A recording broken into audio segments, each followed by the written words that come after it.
This is the Ohio AgNet from the Voice You Know with the News You Trust studio, sponsored by BASF and Veltima Fungicide, the proven #1 for the toughest corn diseases with long-lasting residual. When you need to be confident your fungicide will perform. I'm Ty Higgins.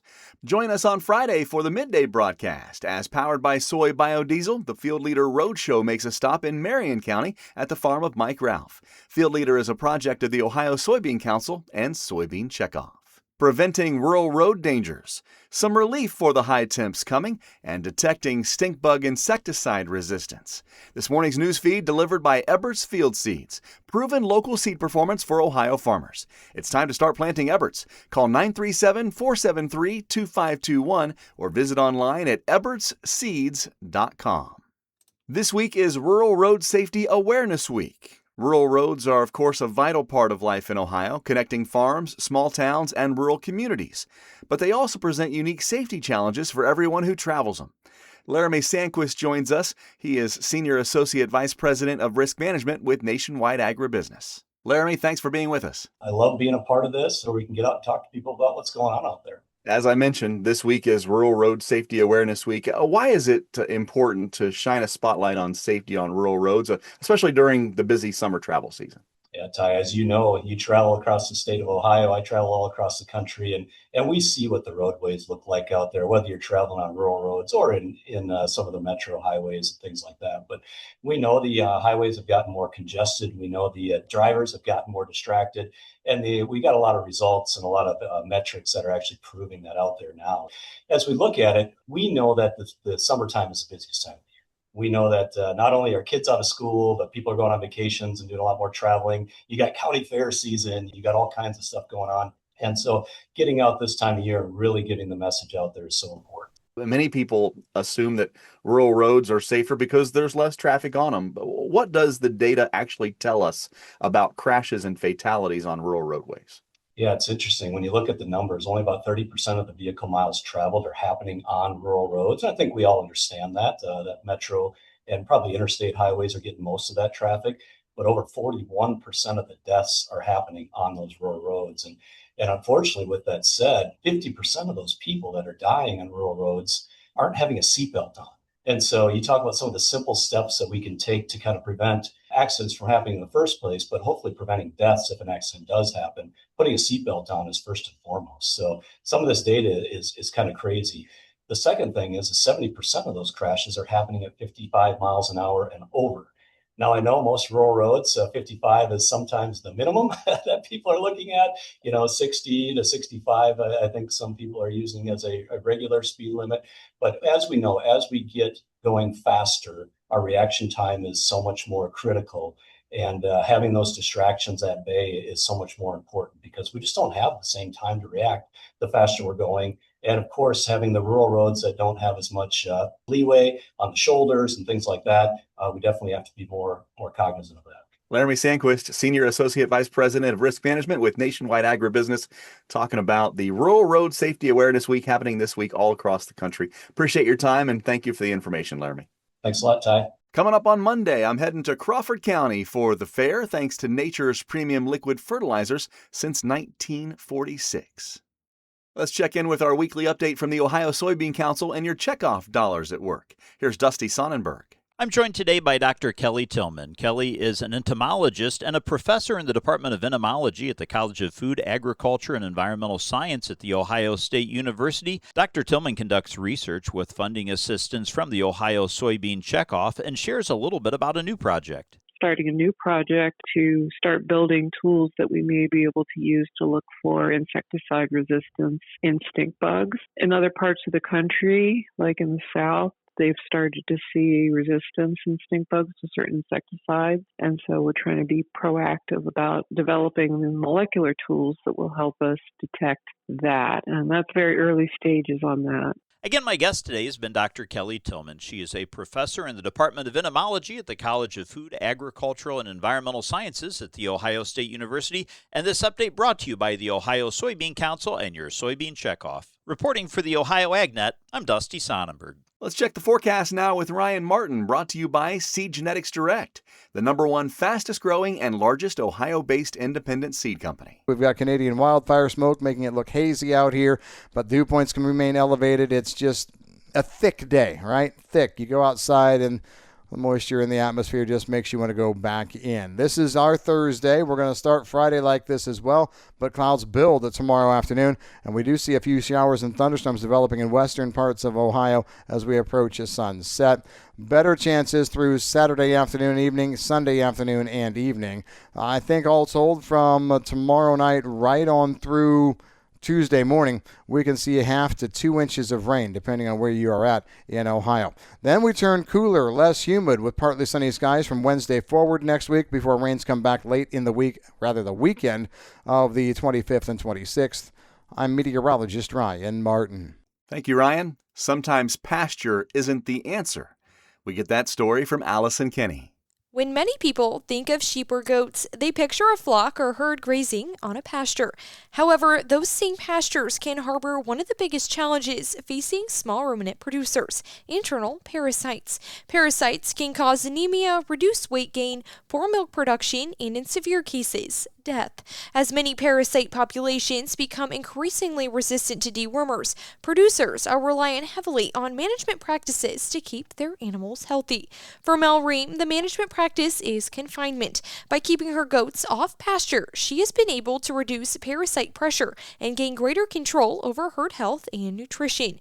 Goats have been a part of Ream's life since childhood. She received her first goat through 4-H and continued raising goats throughout her youth. Today, Ream and her husband Ben raise row crops, broiler chickens, and approximately 100 breeding does in a commercial meat goat operation in Wayne County. Want to continue reading? This entire article can be found at ohioagnet.com. For the Ohio AgNet, I'm Allison Kinney reporting. Allison, thank you. A tissue sampling program is getting a lot of data and a lot of interest. We'll find out more with today's featured audio next here on the Ohio AgNet. Looking for heavy equipment but don't know where to buy? Purple Wave Auction has you covered. Always online and always no reserve. It's your destination for construction or ag equipment ready to work. We even sell semis, trailers, and fleet equipment for your operation. Best part? It's free to join. Head to purplewave.com. That's purplewave.com. Sign up for a free account and start bidding today. Purple Wave Auction, the easiest and most straightforward way to buy and sell equipment. The Ohio Soybean Council is investing in research and innovation to help Ohio soybean farmers get more from every acre. Your checkoff supports research focused on improving yields, reducing costs, and finding solutions to pests and diseases. Through Arable Research Lab, your checkoff is helping bring new soy-based products to market, because innovation on and off the farm helps create more opportunities for your soybeans. Visit soyohio.org to see how your Ohio soybean checkoff is driving innovation. Welcome back on the Ohio AgNet. I'm Joe Everett. Today I'm visiting with Sierra Richardson, an account relationship manager with Keystone Cooperative. And Sierra, always great to visit with you. And today I wanted to talk about tissue sampling. I know you guys have your own program and wanted to also ask why it's so important this time of year. Yeah, thanks, Joe. So at Keystone, we have a tissue sampling project where we go out into your fields that you've selected a couple times a year, and we pull live tissue samples to send off to the lab to test for the nutrients that are available in your plant at that time. So this is a fun project for us to do. It gives you kind of a snapshot of your field. This is not something that replaces soil sampling, because that is going to give you a broader picture of what's going on, whereas the tissue sampling project gives you a picture of what is going on in your plant at the time the samples are taken. Checking for all of your macros, your micros, all of your big nutrients, and then giving you an idea for this timing in the season for any plant health applications that you might be interested in doing. When it comes to collecting these tissue samples, I know you guys have been doing this for quite some time now, and we all know every growing season's a little bit different. Is there anything that's surprising you that you're finding as you're collecting these samples? So being new with Keystone, this is kind of my first go-around with the project. I'm seeing a lot more growers who are interested in the project and interested in trying it out. And as we've gotten samples back from the lab and I've been able to look at some of the results in the past couple of weeks, actually, I am impressed with how the nutrients are in the plants. There's not a lot in our area that has been deficient in anything. So I think that speaks to our companies, our co-ops, our growers. What we're doing is working, and the plants are showing that. As we continue to move through the summer months and into the later part of the growing season, what are some of the things you're hoping to gather from these samples? So we are sampling a couple of times throughout the season in the same field. So that shows us a difference in your plants through the growing season and how they're using those nutrients up. That way, when we move into fall and we start talking fertilizer, we're able to gear that more specifically in fields for what those crops are eating up more of. So whether you need more nitrogen or more sulfur, whatever that product is, we have a better idea based on those tissue samples mixed with your soil samples, what to put on your field. That way you get a better ROI at the end of your year. When it comes to actually selecting the tissue sample, is there a certain way that it needs to be done? Or what are some of the common mistakes that folks make when pulling these samples? I would say the biggest mistake is not getting them sent off soon enough. So we're taking live tissue samples, and we know how fast plants can wilt when they come out of the ground. So it's really important to us to get them sent off as soon as possible so that you can really get a picture of what's going on in that plant. To me, that's the biggest thing, is just making sure that your timing is good. I think it also helps that we take more than one sample and we have scattered points across the field. Do you have any advice for a farmer who is interested in learning more about tissue sampling? I would say reach out to your agronomist, reach out to your sellers, your seed advisors, whatever it is that you have on your farm, whoever you're working with. Talk to them and understand the basics of tissue sampling and understand what it's actually showing you and the other things that can go along with it. There are different types of tissue tests. So you can test for just your nutrients. You can also run like nitrate tests, which sometimes are a little more costly, but they can show you a lot more of the picture of what's going on in your plants and how they're using those available nutrients and what wouldn't be available. And just remembering that it's not as broad of a picture and it does not replace soil sampling. Well, thank you for all the valuable information today, and good luck with your tissue sampling the rest of the season. My guest has been Sierra Richardson with Keystone Cooperative, and thank you for your time today. Thank you. Yes, thank you, Joe. Back with the markets and analysis coming up next on the Ohio AgNet.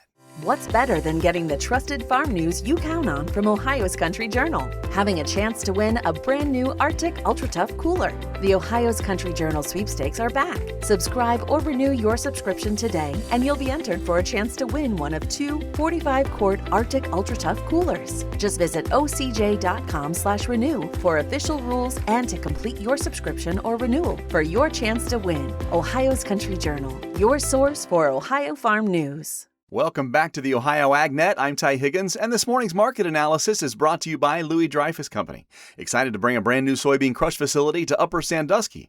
Learn more about marketing your soybeans with LDC at 574-566-2113.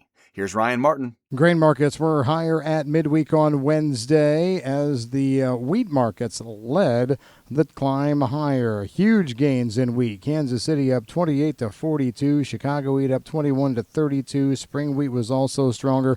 Here's what's going on with all of the festivities ramping up between the U.S. and Iran over in the Middle East area. Russian wheat exports are going to be cratering here. They're already way down for July, falling likely in August as well. Throw the Black Sea equation in there on Ukraine wheat moving out as well. We've got an issue. So you had a large net short position in wheat going into that. Yesterday was the panic trade of get me out. Will that continue here as we move through the day today? Nobody knows, but that was the background for yesterday's action. And that rising tide lifted all boats, no pun intended, when we're talking about port problems over in the Black Sea region. But corn and soybeans moved higher because wheat did. I'm Ryan Martin. Thank you, Ryan. The gains continue overnight with corn for September 3/4 higher, 4.48 1/4. December 4.70 1/4, up 3/4 as well. 3 cents higher for August soybeans, trading at 12.05 1/4 overnight. September 11.94 3/4, up 2.5. November 12.05 a bushel, up by 3 1/4. September wheat, $6.79. That's up by a penny and a half. December, up a penny and a quarter at $6.93 and a quarter. After yesterday's trade, August live cattle $1.30 lower at $230.12. October, $226 even, down $165. September feeder cattle, $344.37, off 47 points. July lean hogs up 7 cents at $95.17. August lean hogs $100.32, up $1.87. For the Ohio AgNet, I'm Ty Higgins reporting.